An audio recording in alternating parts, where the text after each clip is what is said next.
Good evening. My name is Bridgette Hudson, and I am the Communications and Alumni Relations Specialist for the Summer Medical and Dental Education Program, and I work at the Association of American Medical Colleges.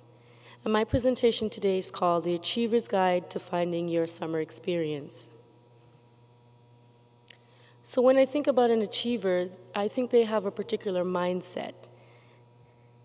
They're action-oriented, they're great at communication, they're hopeful, innovative, they're explorers, value-oriented, they're good at execution, and they manage their relationships.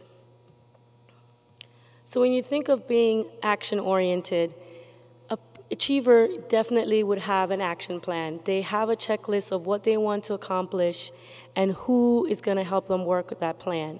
So for instance, they work with their advisors. You can develop a plan that includes not just your academic schedule, but also includes your summer plans.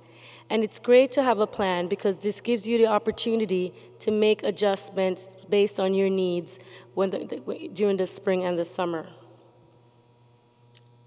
Achievers are also great at communication, and that means that they actually are really good at letting people know what their interests are. They talk to you, they talk to their peers, they follow up with people that they're in communication with, and they also follow through on the things that they say they're going to do. Being hopeful. So achievers are hopeful because this is very important, especially as you think about the long career journey for medicine. You need to be optimistic and persistent in what you're doing because you may not always get the answers or a yes for everything that you're trying to do. Achievers are also effective. They're effective at managing the process. So if you think about a summer experience, there's a lot of different parts to it. You have letters of recommendation, your transcripts. So really being effective of managing the process and knowing what you need to do and when you need to do it is great for you to think about when you're looking for your summer experience. And the great thing about it is that not only is it important for you to know when to apply, it's also know where you need to find those summer experiences. So what I know from experience is that most summer programs and summer opportunities are usually advertised in the fall to early January, and they have deadlines closer to late February to April. So you definitely need to be aware of what these timelines are so you can effectively manage your summer plans and also working your plan. They're also great at innovation. That's what achievers are doing. So in terms of if you look at summer opportunities and you cannot find something that's going to work for you, you can create it. You can work with your academic advisor. You could talk to a professor or someone in the community that you have an interest in working with and just letting them know what you want to do, and they can help you craft a plan so you can create an experience if one's not out there for you. This is great to be flexible because you want to be thinking about how can I get this done? You want to think and not but. So if you want to think about what you want to do in terms of finding new summer opportunities, you want to strive for workability. So that's really what you should think about in terms of being creative and being innovative in what you want to do in your summers. The other mindset I think achievers have that can really be of value to you as you look for your summer experiences is that they're value-oriented. And that means that they consider how these experiences are going to enhance or add value to their long-term goals. And part of it is really understanding how does that fit into the plan that you already developed with your advisor. And your value and the value added from your summer experience, it doesn't have to be purely academic. It could be something that meets your community needs. It could be a social value, and that's just as important as an academic experience that's going to enhance your career goals. And finally, achievers are great at execution. And this is important as well when you think about your summer experiences. You don't want to miss deadlines. You want to make sure you have all your documentations, and you want to follow through with all the things that you say you're going to do as far as you look at these summer experiences. And finally, achievers are really great at managing relationships. They are really good at talking to people, making sure their networks know what exactly it is that they're interested in doing, and they make sure that they stay in communication with their peers, their colleagues, so that they have their summer experience and they actually will have resources available to them as they work and maintain those relationships.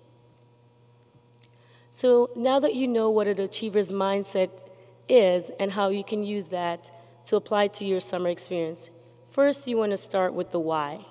So when you look for an experience, you want to think about what you want to try to get out of it. You start with maybe asking some questions such as, is a health career right for me? How can this experience actually help me with my long-term goals? And is it something that I'm passionate about? How can this help me get to my ha-ha moment? And then when you also look at these experiences, you want to think about which one is right for me. So do you have opportunities that are available in different geographic location? They have different lengths. They're paid versus unpaid, and they're in different areas, whether it's research, academic, or boot camp style. So there's a lot of different opportunities out there, and just making sure that when you look at your plan, think about which one is right for you and what your career needs are at that time. So where can you find these? There's a couple of great databases that you can search for your next career or summer experience. ExploreHealthCareers.org has a great database of summer opportunities, whether you're in K through 12 space all the way up to post-baccalaureate experiences. It is also a great resource for just general advice on career exploration, information about scholarships, and also just little great short snapshots of the outlook for each health career or health profession. The AAMC website is also another great resource. They also list pipeline and outreach programs, whether it's research or whether it's something shorter or something to do with biomedical research. They also have those opportunities listed as well. And you can find that under the Getting Experiences section on the Aspiring Docs page of our website. So the next slide is just some listings of where you can find your summer opportunity. And the other place that you may want to consider when you're looking for opportunities is if there's a particular institution, medical school or otherwise, that you're interested in attending. They usually have some form of academic or enrichment program that is a part of that institution. So that could be a great resource or a source for you to look for as well. So now that we've talked about where you can find these programs, we talked about the mindset of an achiever and how you can use that in your searchers, academic enrichment programs. I want to talk to you specifically about the program that I work with, and it's called the Summer Medical and Dental Education Program. SMDP is a free 6-week academic enrichment program that is supported by the Robert Wood Johnson Foundation. It is targeted towards freshmen and sophomores who have an interest in careers in medicine or dentistry. The program is actually held at 12 sites across the U.S. The eligibility for the program is you need to be a freshman or sophomore, have an overall GPA of 2.5, and just have a general interest in medicine and dentistry. As I mentioned earlier, the sites are 12 across the country, and here's a listing that you can see. We have programs over in the West Coast, East Coast, and in the middle of the country. And when you do your application, you get to select up to 3 sites at a time. So in terms of the application process for SMDP, our application opens November 1 each year.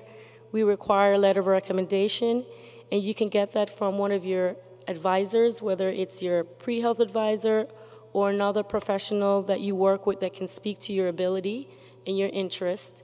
If you are a freshman, we know that you may not have developed a lot of relationships in schools in your college career, so you can actually ask your science professor or your guidance counselor to write your letters of recommendation for you for this program. There's also an essay component for the application, and it's 2 essays that's going to talk about your passion, your interest in the field of medicine.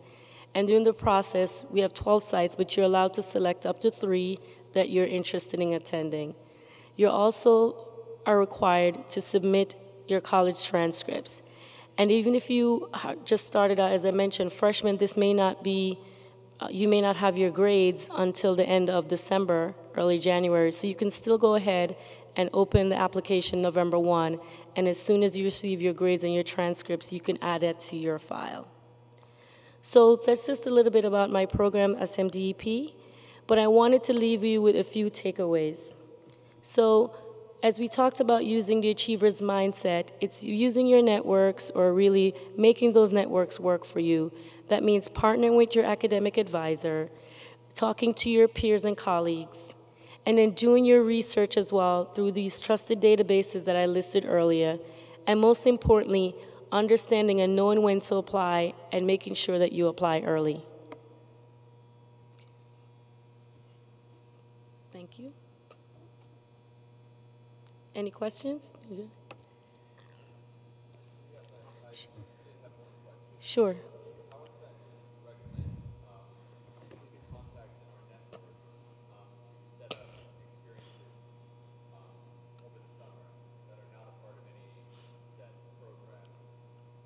Right. So the question is, how do you use your contacts and networks to set up a summer experience that is not basically an official part of any program? So my advice is to actually craft something, draft a document yourself, sort of like I would say like a narrative, a justification. So you have a professor in mind, and you're saying, hey, I'm interested in doing this type of research. I know it's not available anywhere, but I would like to work with you. What you want to do is that you want to lay it out for him and saying how you envision that could look like, and then how he can help you, or he or she can help you to make that happen. What you want to do is also think about, what concerns they may have.